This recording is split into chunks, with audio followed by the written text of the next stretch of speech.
Mga kasarnisan, isa naman pong lalaki ang nasawi matapos po siyang barilin dito po sa lungsod ng Cotabato kahapon. Nagbabalik, Bombosay Olis para sa buong detalye.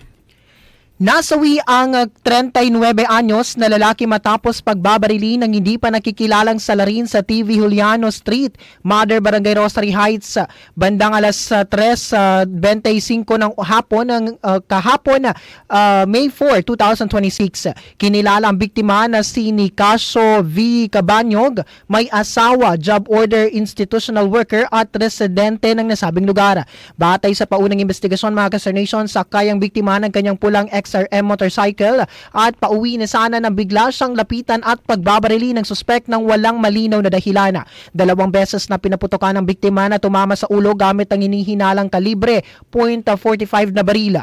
Agad na tumakas ang suspek patungo sa hindi matukoy na direksyon, sakay ng isang Honda Click na motorsiklo. Dead on the spot ang biktima habang inuwi naman ang kanyang pamilya ang labi nito sa kanilang tahanan. Rumesponde ang mga tauhan ng Police Station 2 ng Cotabato City Police Office sa pangunguna ni Police Captain Anwar M. Mambataw matapos makatanggap ng tawag mula sa concerned citizen.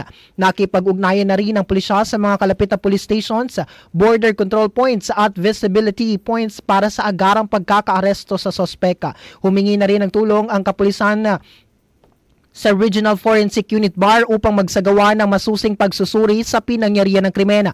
Patuloy ang investigasyon ng mga otoridad upang matukoy ang motibo at pagkakakilanlan ng salarin habang inaantabayanan na ang karagdagang ulat. At yan ang aking report mula dito sa himpilan ng 93.7 Star FM Cotabato. Ako si Bombosay Olis and this is Bomb Radio Philippines, the #1 and most trusted source of news and information. Basta Radyo. Bombo!